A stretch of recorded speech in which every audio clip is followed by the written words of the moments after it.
Bonjour à tous, c'est le monde du yachting. Je m'appelle Axel, je suis passionné de yacht et on se retrouve aujourd'hui pour une nouvelle vidéo. Alors tout d'abord, je voulais vous dire merci beaucoup puisqu'on est déjà plus de 1000 sur la chaîne YouTube. Donc je suis très content de voir que les vidéos vous plaisent. Je suis également très content de lire vos commentaires. Donc pour la vidéo d'aujourd'hui, je vais vous parler d'un yacht exceptionnel, un yacht dont on n'a pas encore parlé du tout. Il s'agit du Ragnar. Vous allez voir qu'il a une histoire un peu particulière et également un design très différent des autres yachts. Le propriétaire vient de mettre le Ragnar à la vente au prix de 70 millions d'euros et aujourd'hui je vous le présente.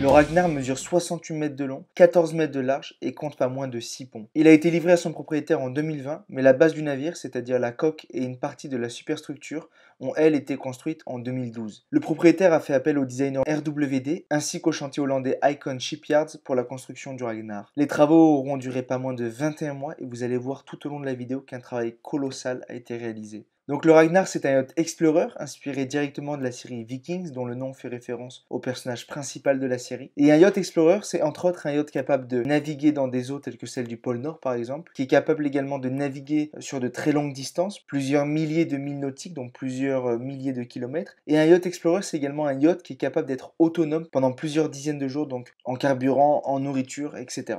On va maintenant s'intéresser au design intérieur du Ragnar. Alors en navigation, le yacht peut accueillir 12 passagers dans 8 cabines. On a plusieurs salons qui sont très inspirés de l'univers nordique. Un travail artisanal conséquent a été réalisé autour du bois. Vous voyez qu'on a une décoration un peu inspirée des pubs anglais et qui donne la sensation d'être dans un chalet. Je vous rappelle que le Ragnar est censé passer plus de temps dans le froid que sur la côte d'Azur. Donc imaginez-vous, vous êtes en Laponie, vous revenez d'une session de ski, évidemment vous rentrez en hélicoptère et vous venez vous réchauffer dans l'un des salons. Et donc cette décoration est finalement très cohérente. Donc on a un contraste intéressant entre la décoration des salons et la décoration des cabines qui elle est dans des tons plus clairs avec des matières qu'on retrouve davantage sur les yachts comme la moquette ou le marbre dans les salles de bain. Et tout à l'avant du yacht, dans l'étrave, il y a encore un salon qui est relié à une grande terrasse dont on parlera juste après. Et vous voyez donc que ce salon est décoré dans les mêmes tons que les cabines. N'hésitez pas à me dire dans l'espace commentaire ce que vous pensez du design intérieur du Ragnar, votre avis m'intéresse. Le Ragnar est notamment équipé d'une grande salle de sport. Le yacht comprend également un centre de soins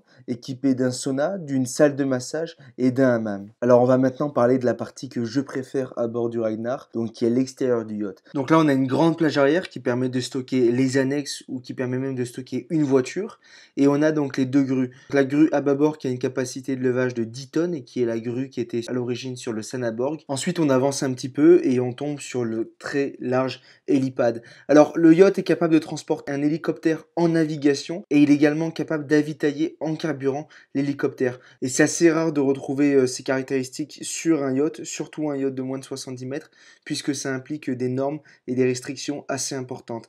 Et alors, sous l'hélipad, on retrouve un très très grand garage dans lequel il y a 4 jet skis, 6 sea-bobs, un matériel de plongée très large et même des motoneiges. Et il y a également le clou du spectacle, une voiture amphibie, donc une voiture qui est capable d'aller aussi bien dans l'eau que sur la terre. Donc c'est vraiment excellent. Voilà, donc maintenant en avançant un petit peu, vous voyez qu'on a une piscine entourée de fauteuils avec une grande table et ensuite on monte sur les différents ponts et on arrive sur des espaces qui sont vraiment très volumineux.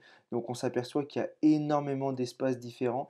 Également sur le dernier pont avec un autre jacuzzi. Et pour moi, l'un des gros plus du Ragnar, c'est vraiment cette terrasse tout à l'avant du yacht, donc qui se situe sous la timonerie, sous la passerelle, et donc qui est en fait un espèce d'observatoire. Et donc cet espace est vraiment très pratique et très agréable. Admettons que vous êtes en train de naviguer à travers un glacier dans le pôle Nord, vous allez venir là et vous allez pouvoir profiter de la meilleure vue possible pour admirer les animaux marins.